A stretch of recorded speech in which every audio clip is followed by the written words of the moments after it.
I would like to start thanking the organizers for having me here and actually for all the work we are having.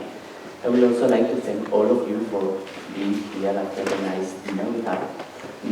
We are almost there, yes. Wait a bit more and the morning is almost done, so we all are doing great.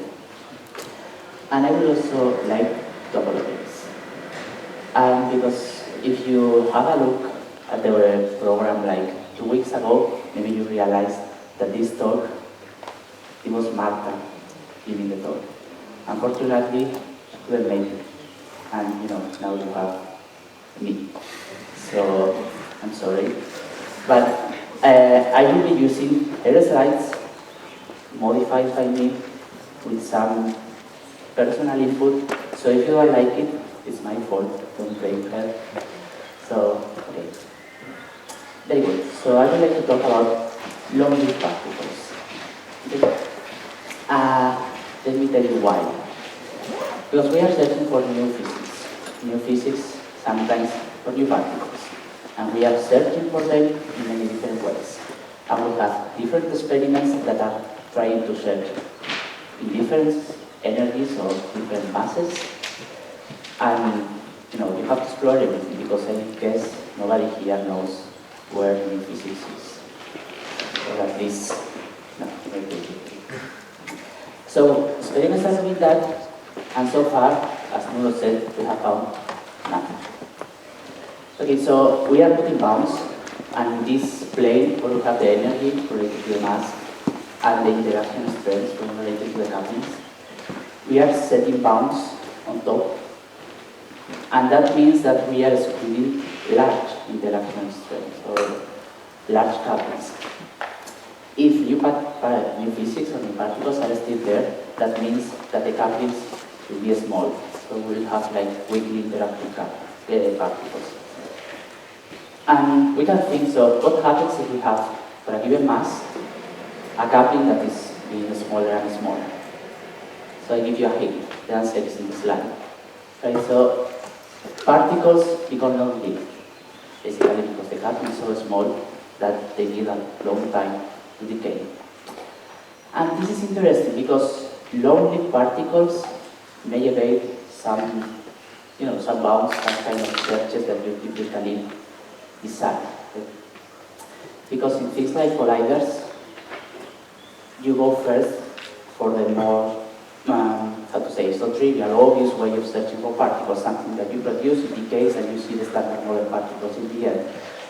Since that it is not working, maybe we have to go with more exotic, more original in the ways we are searching for this particle. And the fact that they could be long-lived, they give us some new ways of searching.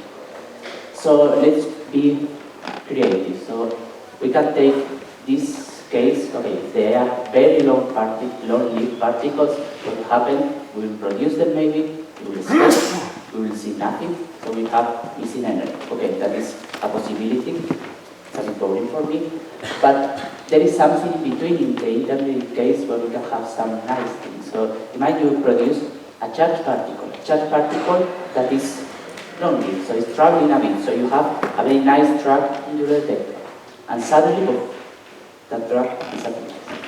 So that will be what is called basically intermediate tracks. Okay, so it's a long-lived particle which is charged that is giving you this kind of exotic signature in the collider.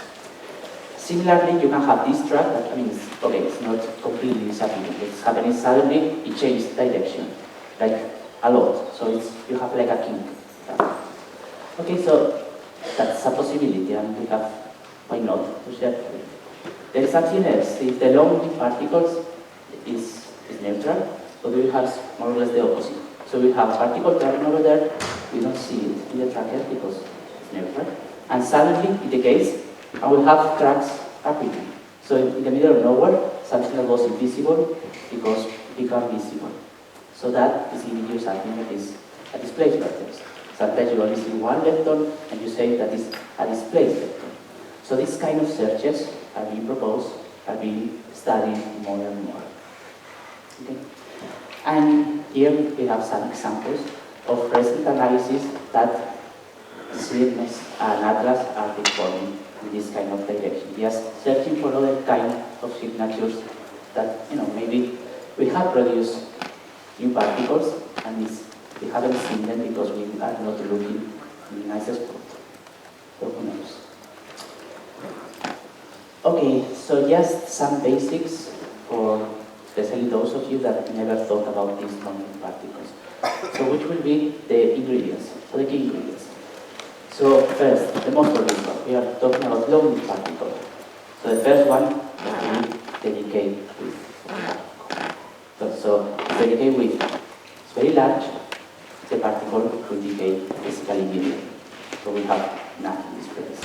So if the decay width is very small, so that is small that it will decay in inches, you will not see nothing else but mission energy. So the decay length has to be in the right spot to see something.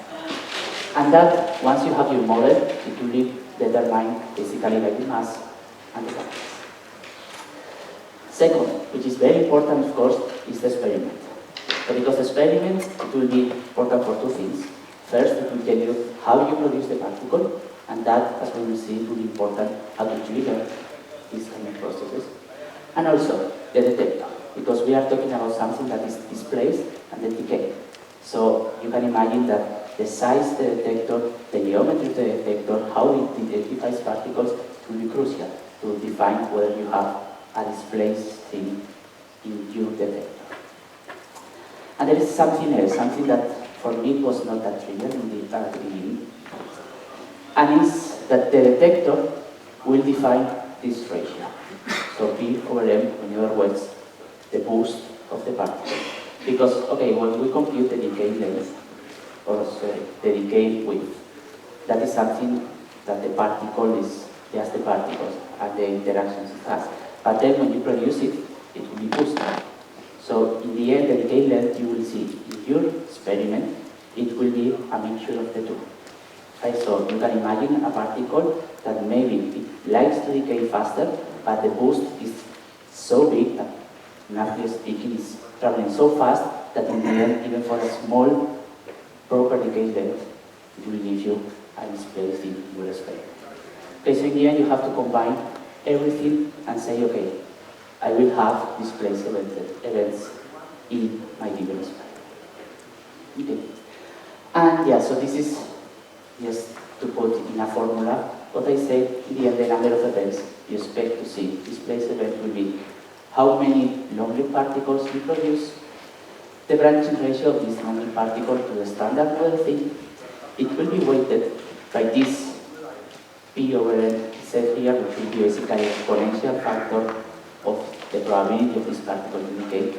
And then, of course, the geometry and all the acceptances, efficiencies you will have. You put everything together, you multiply by the luminosity, and you have how many events displayed. Okay?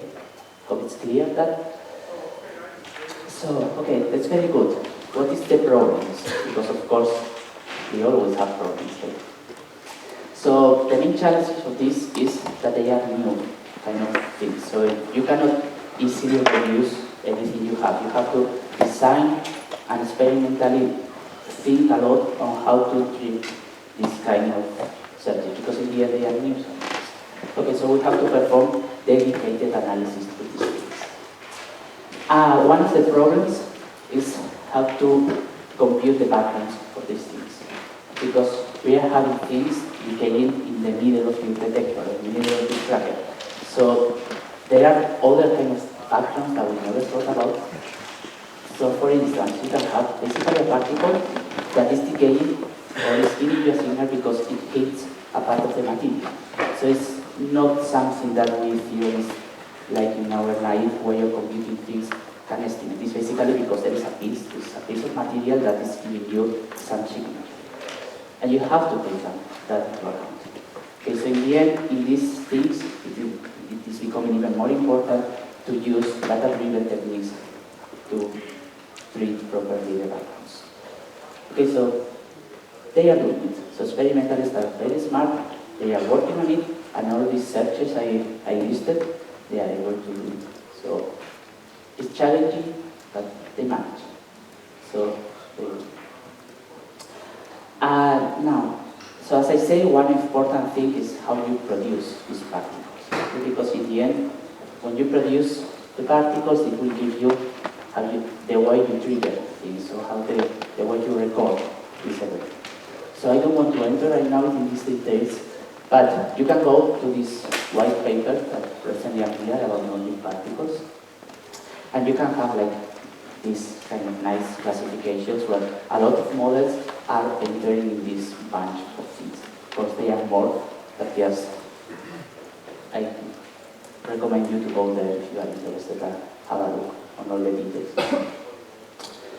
Okay, and you can also, or maybe you are thinking already, okay, this guy, I mean, it's a bit crazy, you know, I mean, these kind of exotic things, they are not happening. Which kind of model will give to this? So all I can think, I can say to you is, maybe you are right, I'm crazy, but I am not the only one. Because there are many models that have been proposed, and again in this white paper they classify in a very systematic way. And they made these 6 groups. You can think about more. So we have SUSY models within these things. We have dark matter things, dark matter models that also give long particles. We have gauge portals, we have scalar portals, we have also ALPS, and we have neutrinos. And for this talk, I will be focusing on these neutrinos, or in other words, in heavy neutral electrons. Okay, I will be focusing on this, but most of the things, the general features, will be true for all others, all of the other models. Okay, so why neutrinos? Why heavy neutral electrons? I think I don't need to motivate this here. Okay? We all know that neutrinos are very nice. We love them very much in this network. And we know that there are many models. So the simplest one, the most popular one, is the CISO model, where you have new neutrinos that some are called heavy neutral electrons, and I already talked about this. Many other talks here and previous courses were focusing on these kind of models. So I will consider this. And I will take a simplest case where we add one neutrino to the standard model, one heavy neutrino with a mass that we have no idea what it is. Okay, and it is crucial because depending where the mass of this neutrino is, we have to prove it in a different way. There are many ways of proving this thing. Here you have like a bunch of observables that are affected by neutrinos. As you will see, for long-lived neutrinos, we will be focusing basically in this region between the LEV and the EV. Okay, so again, let's follow the steps we were discussing at the beginning, and let's start computing the width. And the width in this mass regime of the EV can be basically approximated by this expression. So it's something that depends on the mass, actually the mass to the 5th power, and also the mixins. The mixins, as Anna was commenting, are basically the couplings of these guys. So you can compute it, the width, you have the formula, you can think also how to produce this neutrino. And again, for a neutrino that is few eV, the way you produce it, and say few, say above 5 eV but still below the W mass, the way you produce in a place like the LHC is basically via the decay of the standard model bosons. So you can produce it via decay of the W, of a set, or of X. Okay, next thing, if you produce via W, you have accompanying this heavy neutral electron, a charged electron. So it will be very nice because you can trigger this event as searching about for this charged electron. And just to mention, is independent of the mass. Okay, so if we think of it, we can understand it's basically proportional to the mix. Okay. So when you go and you compute how many neutrinos can be produced in a proton-proton collision, you realize that for the range we are interested, it's basically flat with the mass. Okay, and we will have a charged electron, we produce it via W, we will have missing energy basically if we produce it via neutrino. Okay, so with this, we can compute the decay length.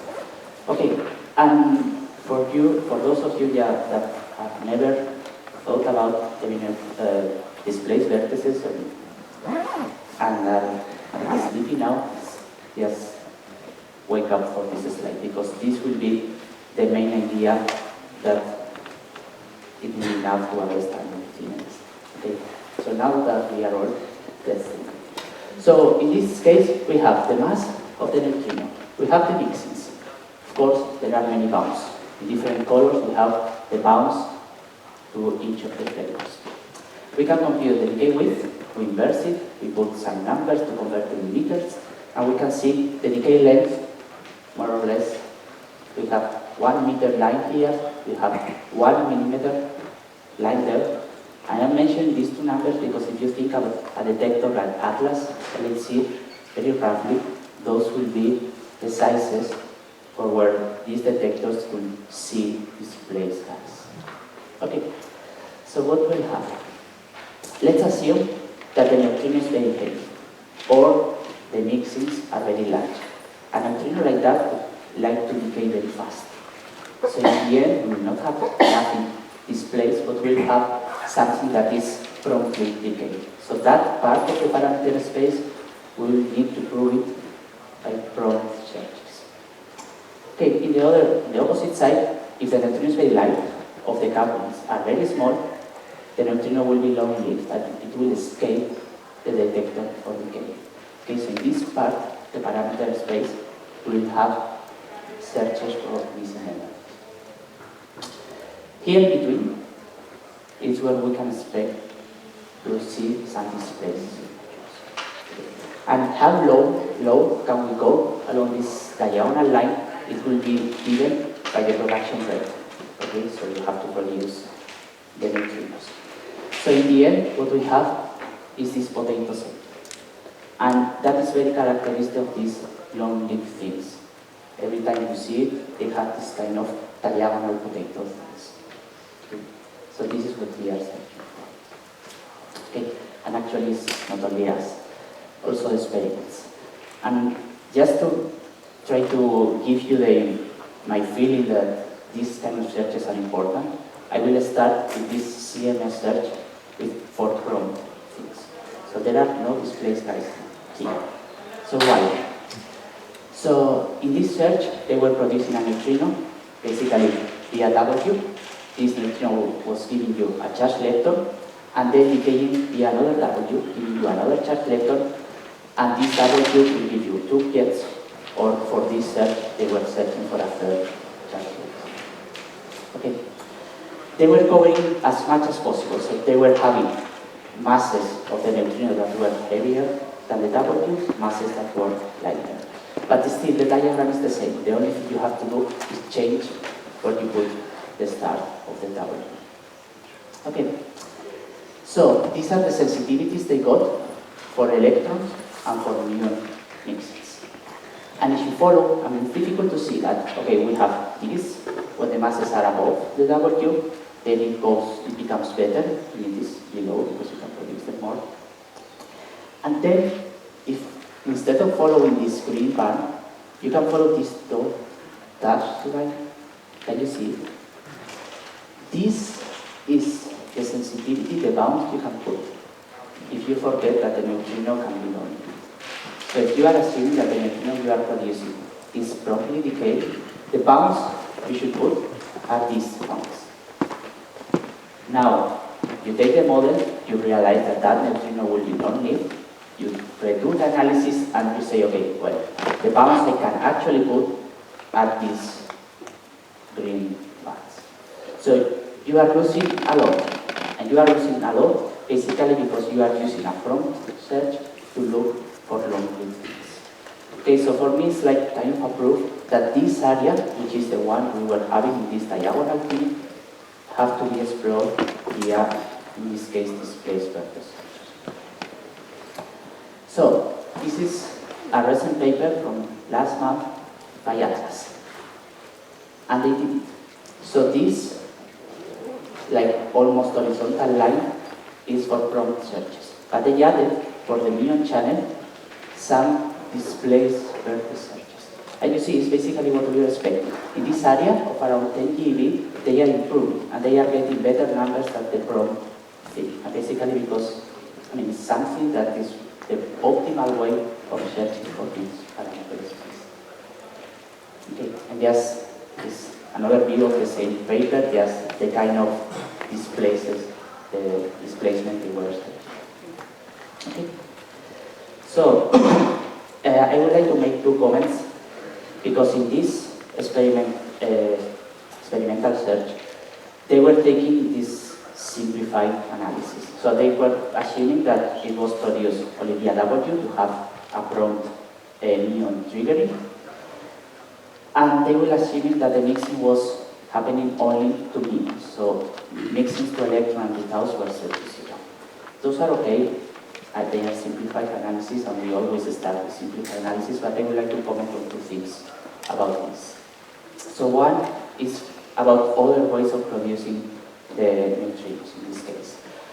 So as I said, they were considering only W's. You can produce them via set and Higgses. And just to mention this paper by Marta and also Pilar and collaborators, that they would explore a way producing them via Higgs, and they found that you can also have events. We also did with Asma and Nicolas here something different to see what will happen if you forget and just generalize a bit the single mixing hypothesis. And so let me try to explain you this plot. So what we have here is a simulation we did on where the neutrino will decay. Okay, so in this case, we're assuming that the neutrino was mixing to electron or only, let's take the electron, and it was produced via a W, and we are triggering in the electron. So here we have the displacement along the beam axis. Here we have the displacement along the transverse axis. In red, those are the points where the neutrino will decay if the mixing is only happening to electrons. So the same hypothesis that Atlas was doing. And you see, for this example, the displacements of most of the neutrinos are decaying within this white area, which is where you expect to see displaced things in something like an Atlas or CMS. Now, let's play a bit and add some mixing. So let's add especially the one to the taus, because we know that the constraints on the taus are a bit weaker. So we will add mixing to the tau. The amount of neutrinos you will produce will not change, because we are producing together with electrons. So who cares if this guy is mixing to taus or not? However, we are adding mixing to taus, we are opening new channels, so we are changing the width. It will decay faster. So all these red points, if we add mixing to the tau, we will try to decay faster. So it will be more and more prompt, and suddenly this point that we thought we were proving in the single mixing hypothesis will disappear from our display area. So we are, if you want to think about it, we are avoiding a bound set on the mixing to electron by adding some mixing to other flavor. Okay, and this because for the displacements, the width is important, and this width is seeing all the mixes at the same time. So we have to be a little worried with this simplified hypothesis when talking about displays, guys. Okay, so just to mention that the way we proposed to search for this was focusing only on the displays vertex thing. Why? Because if you focus only on the displays thing, so you are searching wherever is producing your neutrino, anyway you are having in the prompt thing, you don't care, but then you search for something that is giving you a displaced vertex. If you do that, you can reduce the dependence you have in your mixing hypothesis. The problem you have if you do that, come on, you have to search only for a displaced. No trigger, like no prompt trigger, it's very challenging. Can you do it? Well, so we try to have a look at this. We said, yeah, okay. You can do it. Actually, If you follow this Atlas paper, they were triggering basically in 2 muons, displaced muons, so reconstructed a displaced vertex, triggering nothing else. They were assuming also they were collimated, which is what you expected to have here. And you can do things with that.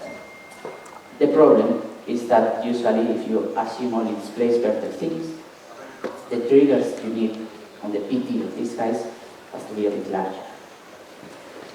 And, so for this example, they were considering a trigger on a 1 muon of 20 GeV, the other one has to have 15 GeV. And we're talking about masses of how much? 10 GeV. So having 2 guys, one 20 GeV, another 15 GeV, for a guy that has only 10 GeV is a bit challenging. So these numbers are the acceptances in this neutrino case for these triggers. So you see, the acceptance is around 1%. It's okay, you can do it, but you are paying a lot. So it will be nice if the experimentalists could lower these triggers, because for this for these light neutrinos, the triggers are so soft that you need to go there and search for soft guys.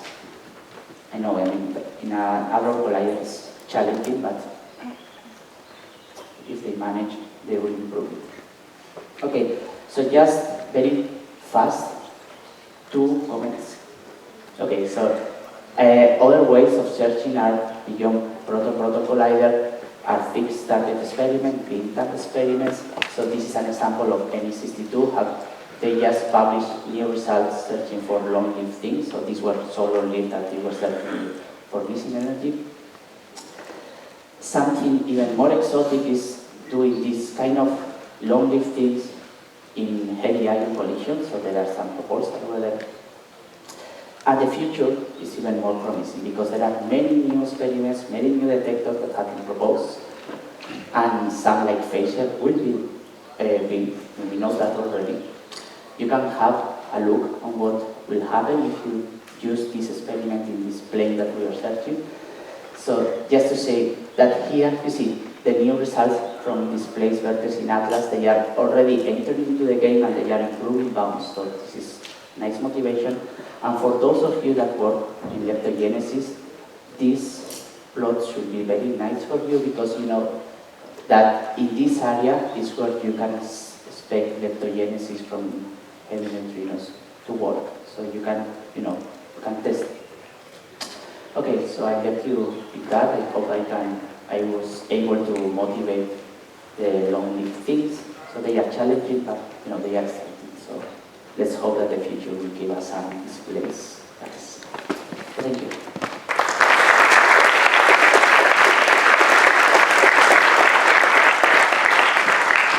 Thank you very much.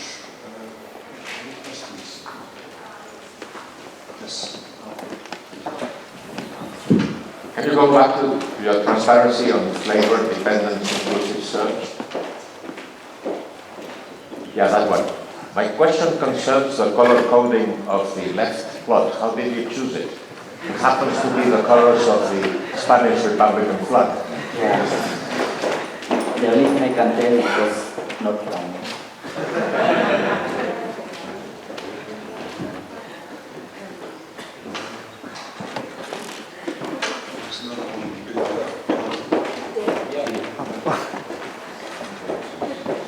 I have a question on the displaced lepton search. The one by Atlas, maybe you could bring up the slide that shows the comparison, right, this one. Yes. So it shows a comparison of prompt searches with displaced searches, right? So if I understand correctly, this horizontal line corresponds to prompt searches, and then these circles are where you expect sensitivity or where you found sensitivity in displaced searches. What I don't understand is how you can be sensitive with both analysis for a single parameter point. So there are points in your parameter plane where you seem to have both displaced and prompt decays. And is this due to basically the differential distribution of the heavy lepton boost, that you really can probe one and the same point that corresponds to a certain decay length with both searches? So in the end, what you have is, once you fix the mass and the mixing, you are fixing the total width, but still you have a distribution of where the neutrino will decay. So, Okay, so it's precisely the boost. That's very interesting to so see. it's both the boost and also the exponential that is giving you the probability to decay. So in the end, what you have is, if it is non-linear, you can always have some from things, but you will pay the fact that only few of those neutrinos will decay fast enough to enter into the problem treatment. So this is why you pay this loss of sensitivity there. Great, thank you.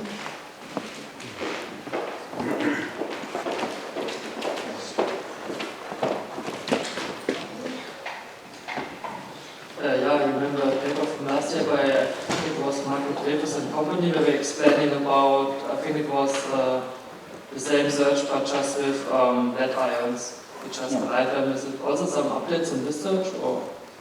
So, I guess it was using the Alice so you mean this? experiment. Yeah, so they were proposing, I mean, it's a bit small, so difficult to see. But yeah, they were proposing how to search in heavy ion collision. That's what you mean.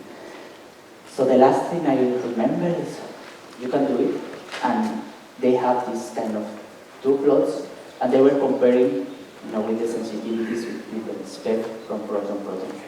So in some cases, like this one, they were saying, okay, you can have it, but you see here it's like depending on which kind of heavy ion are you colliding.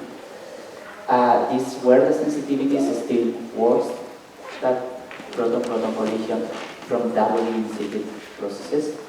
But for meson things, they found that for argon-argon collision, they could be competitive. So it's also something else that not only the process but also the luminosity you have in heavy ion collision, because you run sort of times than proton-proton.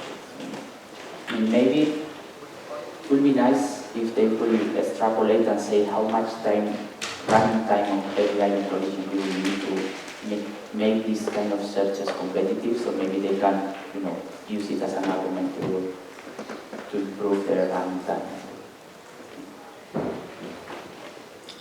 I had a question. Did I understand you correctly when you said you can have a charged track that just disappears? No. So my question is, because of charge conservation, it must decay into some charged particles. So why don't you see that? So it's a very specific thing that what happens usually when you have compressed spectrum, you have a charge thing, and maybe Laura can comment on it because she showed a model that was happening. You have two new particles, one is charged, the other one is neutral, but they are very close in mass. So what you have is the charge conservation is going to a light standard model neutrino, but because they are so degenerate in mass, It's too soft to produce a track. Yeah, so if you have a look at this plot we are showing, you see this small, so it's staying there, it's just you miss it. Okay, so if there's no more questions, let's thank the speaker again and all the speakers.